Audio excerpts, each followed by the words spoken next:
Hi, and thank you for listening to Dream 10X Radio, where we interview people attempting to live extraordinary lives. Our twofold purpose is to both direct and inspire people bold enough to do the same. Dream 10X. Face your fears and make your life count.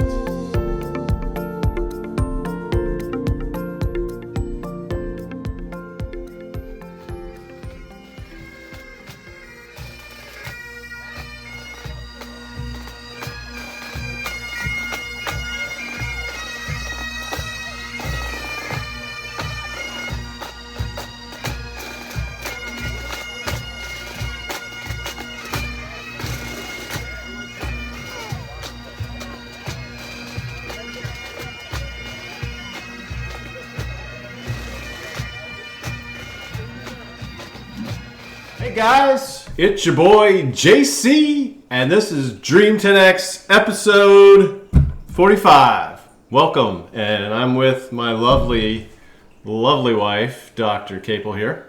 Hi. Hi. Is that a better? I'm trying to work on my intro. Well, how can I improve my intro? I want some 360 feedback here. I like the intro. I think Was it okay? Yeah, I think it's totally fine. I think it was weird. I think it was so funny. I felt like it was awkward.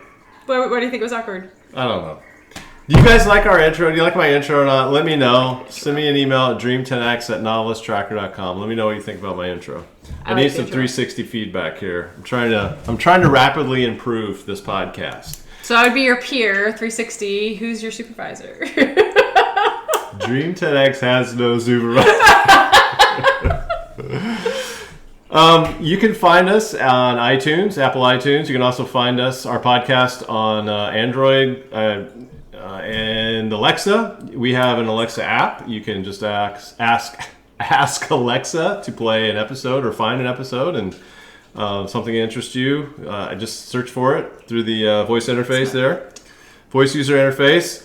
Also, you can find us at dream10x.com, and you can tag www and further that if you want. Dream10x.com. So this is episode 45, and what are we talking about in this episode, Doctor? 10x your learning. 5 ways to 10x your learning. So let's 10x it right now. Let's go. Guess what I did? What's number 1? Oh no, guess what I did? Well, I guess what you did last episode. I know, you gotta guess what I did this episode. You were there. Who knows? So James, my amazing husband. Watch the table because of the mic. And I'm making noise. My amazing husband sat for 10 hours watching me throw things. It was pretty amazing. So, huge kudos to him. 10x'd husbandry yesterday. Yeah, you did. Yes, you did. No, it was good. I got to sit and watch women throw things. I mean, and I got to drink beer. So I drink beer. I watch women throw big, heavy objects. It was awesome. That's pretty cool. Yeah. That's sunburn. So she signed up for Scottish Highland Games. Yep. In Southern Maryland yesterday, and she's never done anything like this before in her life before. So this is the very first experience. The idea of, hey, maybe I could do the Highland Games. That's back to our last episode. Yeah. We're redefining yourself, and I want to be the strong, confident woman who can have this way of being. So this was one way to do that. And then principle number 2, adapt your mental models. My mental model is I'm a rower. And now I have to throw things like baseball, soccer, kickball. These were not my friends. And so like I had to totally adapt who I thought I was for my mental model. And then number 3, preparing myself for learning. Well, it's in nature all day. How can you go wrong? Yeah. So with that, yeah, you did get sunburn. So how I got to the idea of fruition to being able to execute, I leveraged these 5 principles to 10x. The 5 principles that we're going to talk about today and how to 10x your learning. So, but before we do that, can you tell us a little bit, set the context for Highland Games and what the events were, and kind of how did you lead up to, how did you find out about it? How did you want to do it? So James is a piper. And he is an amazing bagpiper. And no, I'm not. Stop. I haven't practiced in months. I love hearing James play. So from the wife perspective, he's an amazing bagpiper. You make your own decisions. And but before we got, I think it's before we got married, because it was 2018 that I met up with Nicole. Yeah, because I'm like, I can't do it this year once you have to ask me to marry you. I'm like, I got too much going on, I gotta plan the wedding. So James said, hey, I think I want to do the Highland Games this year. And so that all went from there. And I found, I started reading about it and what you need to do, what the events are, how to throw, all these things. I'm like, I need help because this is terrifying. So I looked online for different pro women who were out there who trained people. And I found this pro who's just badass, Nicole Davis out of Utah. I reached out and she was just so gracious and totally offered to help me. So she's been working with me for about a year and a half. This is all virtual. This is all virtual too, yeah. So she's been working with me for about a year and a half to train me physically, just in basic strength, as well as how to throw. So she prepared me really well. My first game was yesterday and I'm only a little bit sore in my shoulders and the rest of me is fine. Unreal. What are the events? So there is a stone throw, and you have a 12-pound stone. It depends for a master's woman, so 12-pound-ish stone. And you have to have a flat part of the stone. You put it against your face, and you spin around, and you throw it as fast as you can, as far as you can.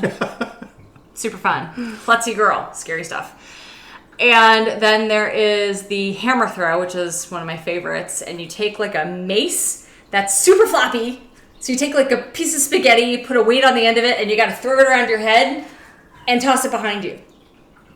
It's a wooden stick that they soak in linseed oil, so it's very flexible, and it's got like a 12-pound weight, 16-pound? There's a 16 and a 12, so you start with the 16 and then you do the 12. And so it's kind of flimsy, and they spin it over their head 3 times, I think, and then they let it fly. Yeah, there is the caber toss, and that is, we had a 14.2 foot, essentially giant tree.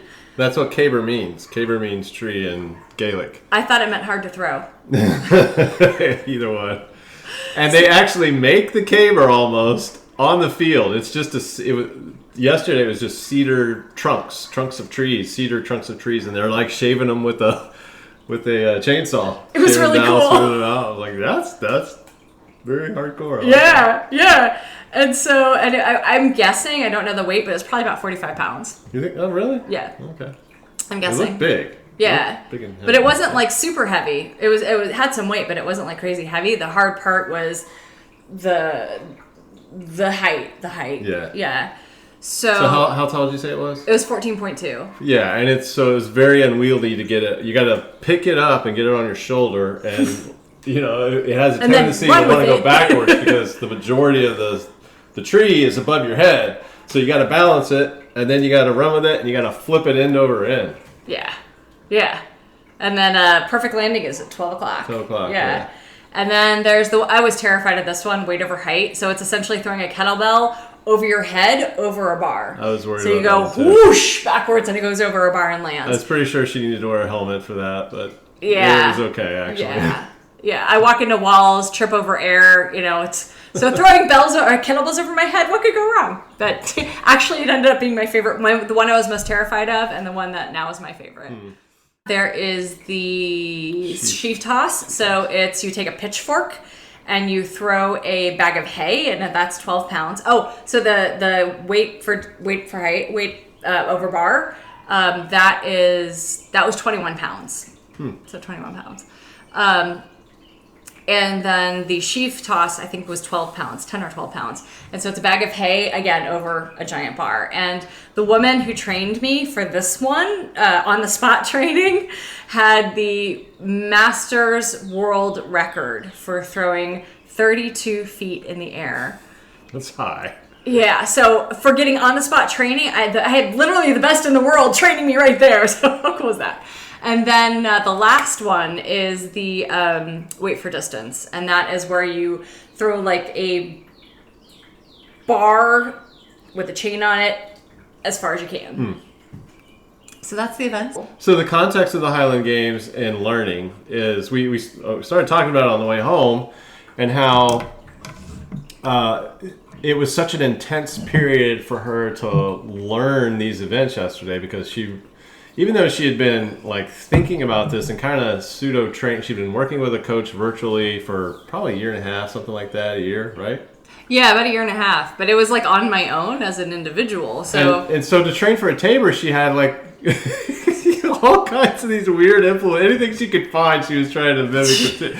Okay, even from a PVC pipe that's capped on both ends. What did you put in there? Gravel or something? I didn't put anything, but you can put gravel Oh, to it's increase the empty? weight. Yeah, So she's got a big PVC pipe she's been throwing in the yard, like trying to imitate a 2x4 or not this 2x4, yeah, 4x10, and yeah. And Lord knows what else she's been out there throwing. I just hope she doesn't throw stuff through the windows and stuff. But so all of this time, you've just been trying to immerse yourself into these new events that you have to, eventually do. Not really knowing when you're going to try it out. Mm-hmm. Working with this woman online, who's your mentor, and she's helping you with your strength training and all of that, and trying to prepare you for the events. But when you actually walked onto the field yesterday, I knew this was going to happen because it happened to me as a first-time piper. Mm-hmm. But I knew you were going to run into newbie issues. Mm-hmm. Let's just put it that way. You've just never done it before. So the only way you can go through the pain of becoming someone who's proficient in those events is to walk on the field. And I knew you were gonna. I knew it was gonna be painful. And the second she approached the tent, she was politely criticized for having the not holding her sheaf fork correctly. And apparently, there's a way to hold it, a way to carry it. Mm-hmm. And then within 10 minutes after that, you learn, you got the wrong equipment. Mm-hmm. Your sheaf fork wasn't even right for the event you were doing. It was a cheap one. She didn't know. She didn't know these things. She didn't know she was supposed to put protective covers on the prongs of the sheaf fork so she doesn't stab herself in the eye as she's walking. I don't know. I didn't know you were supposed to put it in the ground either. You're not supposed to stick it in the ground. Yeah. Well, I mean, it's all this protocol. You're just not going to learn virtually with a virtual coach, or I don't know. And with all the rules too, and there's so many rules that you can read about it, but until you go through it, it doesn't stick. Yeah. Like walking in and out of the box, like the box where you yeah. So there's a box on the ground that you walk into through the back, and if you don't go out the back too, you can get disqualified or But foul. that's only when you're like throwing the hammer and stuff, right? Yeah, that's when you're throwing. When it's your up to throw, you have to go in and out the back, and if you don't, you get disqualified. Yeah. So there was like one point at the end where I was about to go at the side, and everybody yells, "No!" She's like. And then also she was doing the hammer throw the first thing, and you went to your left side. They put the hammer thing on the ground before they start twirling it around, and she put it on her left side, and then did her throw, and it wasn't good. And then the coach, or not the coach, but the line judge or the judge, whatever, like corrected you, like, when you do that, you need to let us know. Yeah. Or whatever. I don't know what to do. So yeah, also my first throw was hilarious because, all right, so one, like the judge his eyes are popping out of his head because he's pretty sure I'm going to throw it at him. But no worries, because not only did I not throw it at him, I rolled backwards, did a backflip over this. It was pretty funny. In front of all these people. So the games are... It's my first throw. They're like a spectacle for, to draw people into the Highland Games, because they get to watch the pipe bands, and they get to watch the solo pipers, and they get to watch the people competing in the Highland, events.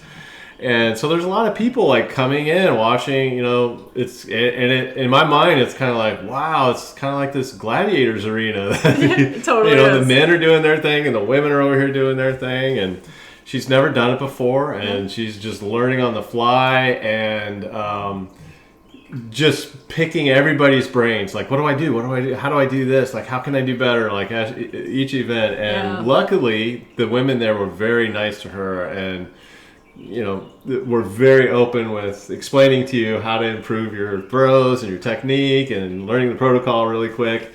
And on the way home, we discussed like what an intense learning experience that was. Yeah. Even though you'd been doing your thing for like a year and a half or whatever, you weren't really prepared. And the way you got prepared, or you're actually way more prepared now for the next one, just by stepping on the field and going, and it's a painful process. It's painful, and you have to put yourself out there. You have to be willing to go through that pain to get that learning. And the more pain you experience, the more you learn it. Right? Yeah. And it wasn't, for me, I didn't find it painful at all. I found it really fun. I guess I wasn't paid for you. I was like, oh, when you fell down back. Oh, I thought that was hilarious. It was so funny. It was so me. I thought it was hilarious. No, I didn't have any pain. The only painful, my only painful moment was in the tent. When we first walked in. When we first got there, yeah. Yep, I'm like, oh God, what did I do? See, that hurts me. Like, that kind of criticism, that hurts me. I'm like, damn, I should have known that. If I had fallen down, that would have hurt me. I would have been really self-conscious about that. Well, see, that's like, I guess where I'm a little, my mental model is different because that doesn't bother me at all. So that's good. Okay. Maybe some people are like me and are like, well, shy, and putting yourself out there like that and failing. That's really scary. That's really hard to deal with. Especially in front of an audience. The cool thing was, like, as soon as I got myself up and laughed it off, walked out, I had 5 people around me immediately giving me advice about what I needed to do. Yeah. It was like, okay, here's what you do the next round. It was amazing. So, and you immediately improved. The next one, I did a great shot. Did better. Mm-hmm. Yeah. Yeah, that crucible of that arena. Yeah, taking that risk. Yeah. Yeah. So, given that context of what she just went through in the Highland Games and how we were talking about how that really sped up her learning about how to do these events, we wanted to talk about the top 5 ways that we've come up with to really 10x your learning experience in anything, whether it's Highland Games or entrepreneurship, exactly, or whatever it is. These 10 things we think will help you 10x your ability to do whatever that thing is. So number 1, what is our number 1? Reading. Read. Read. And one of the people or one person or a couple of people that have helped inculcate that in my mind has been Warren Buffett and Charlie Munger. And they're very vocal about their ability to consume lots of reading material over the course of a day. I think both of those guys probably read 8 to 10 hours a day. And Charlie Munger has even said that if you want to be successful, if you want to be wise, unfortunately you're going to have to spend most of your day on your butt reading. So I think reading is very important, and that's one of the reasons we do what we do on Dream 10X with reading books and sharing what we read. And in different formats, both video and audio, and writing out our top 5 takeaways from things that we read. Talk a little bit about how reading helps you prepare for Highland Games. So it's not just reading, because you could read a whole book and not remember a damn thing. Right. I mean, it happens to people all the time in my classes. So it's about what you do with the reading. You remember like 4 key points. Awesome. Do something with them. Like think about them, reflect on them, all those different pieces. It's more about the takeaways from the book and doing something with it than just reading it. Because or else it's just knowledge. It does all marinate in your subconscious, and sometimes it'll pop out and you don't even know it. But if you want to be intentional about it, definitely write it down and do something with it. So for me, like for Highland Games, I read the rules. I didn't absorb them till I was on the field, but I at least read through them. And maybe we can include not just reading, but consuming media through our senses, like podcasts and videos and reading. Maybe they all kind of come together. Absolutely. Watching videos is super helpful too, because you're absorbing it in a different way, and hearing it and seeing the actual how it works. Yeah, I was just thinking, and how I started coming to bagpiping. My dad was a bagpiper, so that's why I started it. But I didn't know how to do it, and so there was a blog post. Andrew Lenz, I think, was the guy's name, and he wrote a blog, about his learning journey into piping, starting from nothing. And so that was very helpful to read about his experiences as a newcomer to get up to whatever level he got up to. And then also, of course, watching professional pipers play and hearing how they tune and how they present themselves on stage, and how they blow up the bag, and all. Just watching and hearing all that is a huge learning experience. because if you can model the way the professionals play, then hopefully you can get to that level as well. So yeah, maybe we include all that media in number one. But reading is very, very important. I think it's one of the more important things for me anyway. And maybe other media are different from other people. Yeah. Some people like to listen to books on tape, or like what is it? Audible. Books, Audible. I do Audible a lot. Yeah. I know a lot of people do, and maybe you get more out of books that way, just by listening to them. So this is fascinating. So, and it's more recent for me. So I always read, and then my time just isn't my own anymore. And so I started, when we would train for marathons and things, I started listening to audiobooks because that's how I get either fantasy book, get my brain to decompress, or how I would learn. I listened to a whole book on coaching and redefined how I coach people based on that. And so now when I read an article, I have a harder time focusing on the words, but if I listen to it, I absorb more. So my brain patterns and mental models and how I learn has changed. I'm completely opposite. I don't like listening to I like listening to music, but I don't like hearing. For some reason, I don't like. You got really nauseous that one time. And in fact, one Marine Corps marathon, there was they made it so people could leave recordings for you at different mile markers, and they could like encourage you or whatever. And so I'm listening, and it was fun. I loved hearing people say these funny things at mile 5 and mile 10 or whatever. But it made me sick to my stomach. I don't know why. Just hearing that audio stuff in my ear while I'm running made me.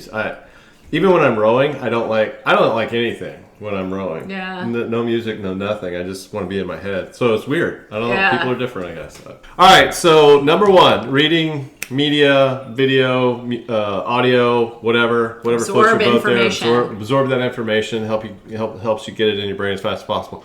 Number two, find out mentors. Number two is mentors. Find somebody who's doing what you want to do. Who has already done something that you're trying to accomplish, and try to pick their brains and try to pull out of them information about how to do that. One big mentor that I discovered mentorship in college. I was getting mediocre grades. I really wanted straight A's, and I wasn't sure how to do that. I had I was almost failing out of college in my freshman year. I found a guy in my class or my company who was getting straight A's in the same degree that I had. I sought him out. I said, "Hey man, what are you doing? Show me what formats do you go through to prepare for your classes and everything." And I just followed him around and did what he did. I took notes the way he took it. I even took notes the style that I followed him to a T, and I ended up getting straight A's. So that really, it was cool to get straight A's, but then I realized, oh wow, if I can mimic what other people are doing, I can get the same result. And so mentors are really important, and I'm not using mentors as well. I'm not seeking out mentors as well as I should be, and I want to be more intentional about that in order to achieve what I want to achieve. But last year, I did seek out a very successful business person, Jeff Hoffman. And I jumped into I was allowed to come into his, I wasn't, anywhere near the quality of people that were in that mastermind, but I was able to, they let me come in, and I was able to learn from these guys, especially Jeff Hoffman, and it was a very valuable experience. And so hopefully that a lot of that stuff rubs off on me in my own professional life. Yeah. What do you think about mentors? Yeah, well, one, I definitely have seen a change in you from as you participated. You were in the mentor group and you applied what you learned from them any way you could. So I really admired that. And for me, mentors, I am a mentor, so seeing change in other people is really awesome. And trying to meet them where they are and explain things where they are is hard. So when I look about the mentors for me, I have a lot of sympathy.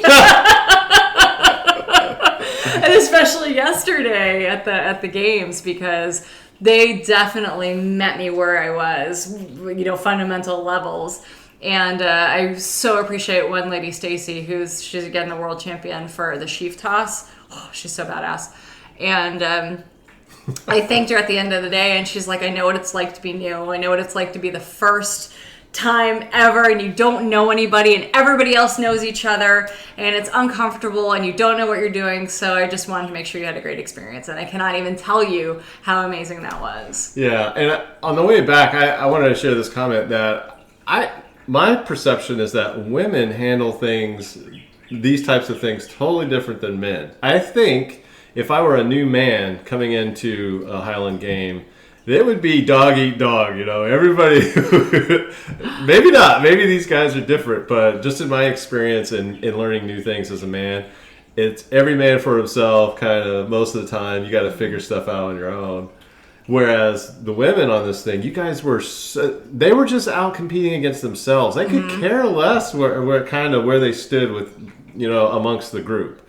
Yeah. I really don't think anybody cared about Not where at all. they stood up.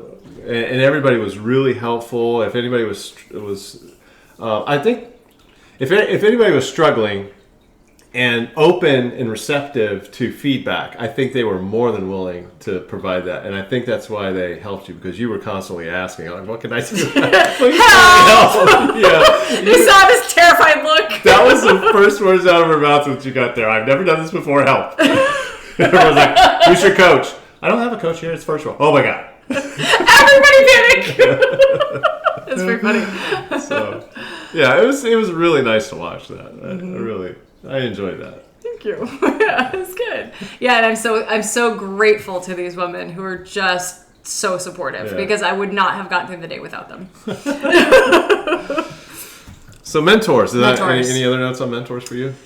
So being a mentee, being a mentee, use the principles from the last podcast, the being open to learning, challenging your mental models, because they're probably going to tell you things that go against your mental models, and think about it, reflect on it, and absorb it. Try it. And if you don't like it, try it again, and see what ends up working for you. But if they be open and receptive to what they tell you. Learner's mind, be open. Also be grateful. Oh, 100%. Be very grateful for what you're receiving, and I think people will be more amenable to sharing information with you. Absolutely, 100%. Yeah. Okay, number 3, deep practice.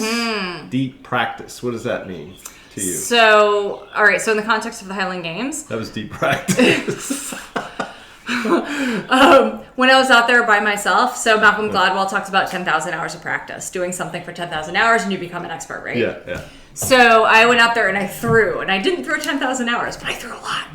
And then, but it was superficial. So I went out there, went through the motions, get your body in check. The deep learning, the deep practice was when I was actually in this immersion experience, this learning environment, around in the Gladiators arena. Yeah. With spectators all around. Lots of spectators. Lots of spectators. So there's the external pressure, there's the internal pressure, and then I'm getting immediate feedback. And so my brain was in full deep learning mode. Everything that they taught me, I applied on the spot, ready to go. So it was for me, a very different experience. I didn't even notice all the spectators. I didn't notice everybody around me. I was focused on what they were telling me and how I could be better. And the spectators and everything else just added to the pressure of my deep learning. Yeah, as I mentioned, her caber that she usually practices with is just a PVC pipe. It's only like 10 feet, something like that. It's 10 feet. And then when I saw her on the field, surrounded by all these spectators, and I'm thinking, wow, this is like the Gladiators arena, and she's out there by herself with this huge cedar caber. 14.2 feet. And there's a man like propping it up for her to get it stood up, and then she's got to get out there and pick it up. I was really impressed with, because I would have been really, that was intimidating. I thought that was intimidating, but you didn't seem intimidated at all. You just seemed like you were in your zone, like, I'm going to try to get this sucker up on my shoulder and flip it. So then I was really pissed when I had to drop it. But you'll get there. I'll get there. You got one where you almost got it over. Well, I think part of it too is building your confidence. So getting out there and just doing all these activities like 10x my confidence as well. Yeah, and then now you have an awareness of what you need to use to actually mimic that environment. Absolutely. A lot better. Absolutely. And that PVC pipe's probably not going to cut it. No, we gotta go get a tree. Yeah, because it's totally different. Like PVC pipe is so smooth and clean, and that tree is like it's cedar. It's got hair and stuff, and you came back with stuff all over you. You've been out in the woods or something. Okay, so that's mentors. There's a lot more we could probably say about that. No, deep practice. Oh, sorry, deep practice. Yeah. What about it? What is it for you? I really liked talking about your experience yesterday in the context of deep practice. Yeah. The pressure of doing something live, and it's not something that you're just practicing on your own. Other stimulus. Yeah. While you're doing something, whether it's running a business or whatever, instead of reading about it or kind of just thinking through, modeling it in Excel or something like that, actually doing it is. That puts that additional pressure on you. I think that's very important. Yeah, definitely. And that kind of segues with the next thing, which is just do it. Just do it. So number 4, just do it. Just step out on the field and go for it. Mm-hmm. Give it a try. Take that risk. And that, I think, is probably one of the biggest things in 10xing your learning. Yeah. And Dewey says, that's how we learn, is by doing and then reflecting on it. So you have to get out there and just do it. Take that risk, do something, take some step, but take an action. Yeah. Whatever it is. Whatever it is. When I decided I wanted to do an Ironman, I had never done an Ironman before. I had never even done a half Ironman, and I found mentors and I read about people who were doing it and training schedules and peaks and valleys and all that stuff. But you really just got to get out there and do a small one, do a little bit bigger one, do a middle, do a half, and then throw yourself out there in the full and see what happens. So amazing. And it's scary. It's terrifying. I remember finishing the bike. The swim. I love the swim, so the swim was nothing for me really. And then doing the bike. I'm a horrible biker, but 110 miles on the bike, I was done. I was just done, and it was so hot. This was Louisville Ironman 2012. So hot. I'm sitting there in the tent at the end of the ride, and changing clothes, and it's stifling hot in there, and these other guys are changing, and it's just humid, and people are getting lathered up with suntan lotion and stuff, and getting ready to go out on the running course. And I'm thinking, man, how the heck am I going to run a marathon right now? I don't know. Just put one foot in front of the other and see where it goes. And, by the end of the night, you're done. So I love it. I loved that you stepped out on the field yesterday and in that tent and just went through all those things. And I could just watch you, learning all the different things. So you had the bad fork. Okay. So what? You're holding it wrong. Okay, we learned that lesson. You're gonna fall down if you do it that way. You gotta modify how you throw the hammer. It was just I loved that, and I love the metaphor that we could pull into our own learning experience for that. Yeah. So anyway, that's cool. And then number 5 is what we're doing right now. Reflection on how you're learning, what you just learned from an event like this or from Ironman or whatever. How can you apply it to the next thing? How can you reiterate your learning process? What else? Dewey. What else is Dewey. Dewey? Yeah, it's all about the reflection. That's really where the learning occurs, and then reapply. That integration is so powerful to build those neural pathways for neuroplasticity, because our brains are meant to evolve and are meant to adapt. So. Yeah. And that's one of the things I love about what we do at Dream 10X. Whether it's talking to somebody or reading a book or just talking about things like this, is the reflection piece of it. Okay, we read a book. What are some things what are the top takeaways from that? Let's write about them. Let's talk about them. Let's get that etched into our brain or our heart or whatever, and try to take that with us to the next to the next level. How do we level up with what we're doing through reflection and through all these other things? So that's our top 5 ways to 10x your learning. Right? Did you learn anything today? Top 5 things: reading, our mentors, deep practice, just do it, and reflection. And Piper says, thanks for watching Dream 10X.